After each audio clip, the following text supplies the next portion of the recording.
মুসলিম শরীফে হাদিসে আসছে, একদিন একজন মানুষ তার ক্ষেতের ভিতরে কাজ করছে, জমিতে চাষের কাজ করছে।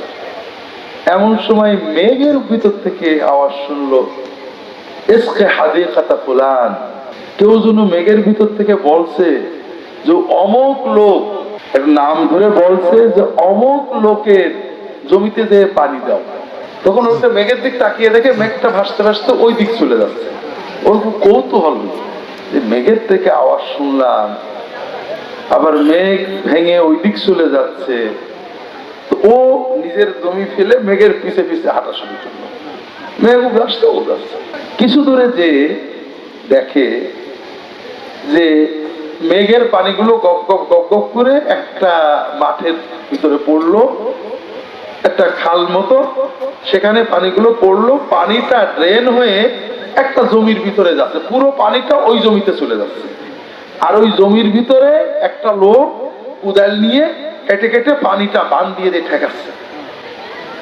পুরো বৃষ্টির পানিটা পড়ে ওই নালা মতো আছে, আরব দেশের নালা দিয়ে ওর জমিতে যাচ্ছে।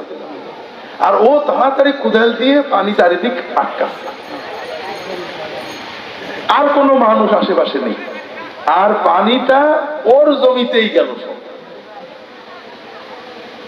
তখন ও আস্তে আস্তে আস্তে আস্তে যেয়ে লোকটার কাছে সালাম দিয়ে বলছে যে ভাই, আপনার নাম কি অমুক? ওই যে মেঘের ভিতরে যে নাম শুনেছে ওই নামটা বলছে, আপনার নাম কি অমুক?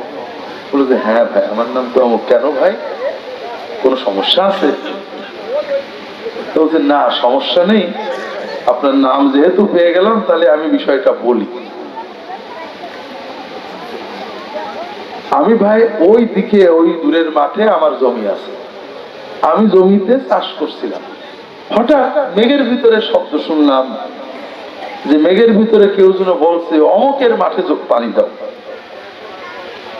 আমার কৌতূহল হলো, তাই মেঘের পিছে পিছে আসলাম। দেখলাম মেঘের পানিটা ওই খালের ওই জায়গায় পড়লো, আর সব পানি তোমার জমিতে আসে।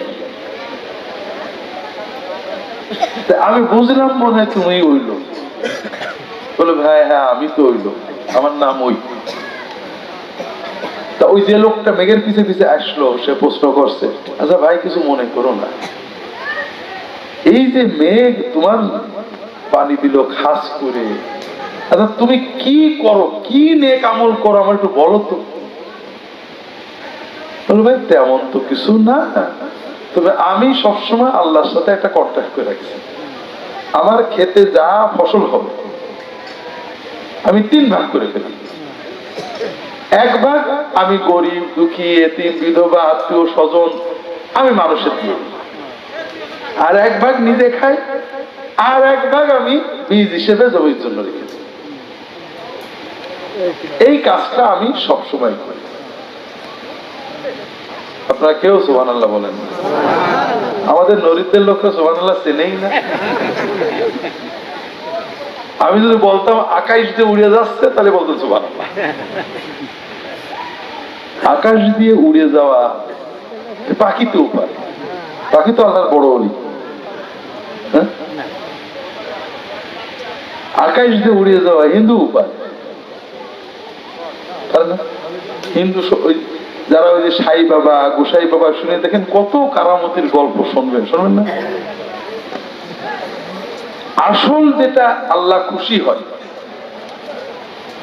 আমরা বাংলাদেশের মানুষ বুঝি না। বাংলাদেশের মানুষ মনে করি যে আল্লাহ বোধহয় হুজুরদের টাকা দিলে খুব খুশি হয়। হুজুরদের সাথে আল্লাহর এজেন্সি আছে, হুজুরের 100 টাকা দিলে 99 টাকা হুজুর আল্লাহর দেয়, আর 1 টাকা নিজের থাকে। ঠিক না? 50 আল্লাহর দিয়ে দেয়, আল্লাহর অ্যাকাউন্টে জমা দিয়ে দেয়, আর 50 হুজুরে রেখে দেয়।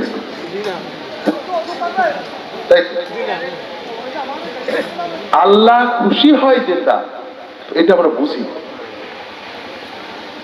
আর না বুঝার কারণে আমাদের এত বিপদ।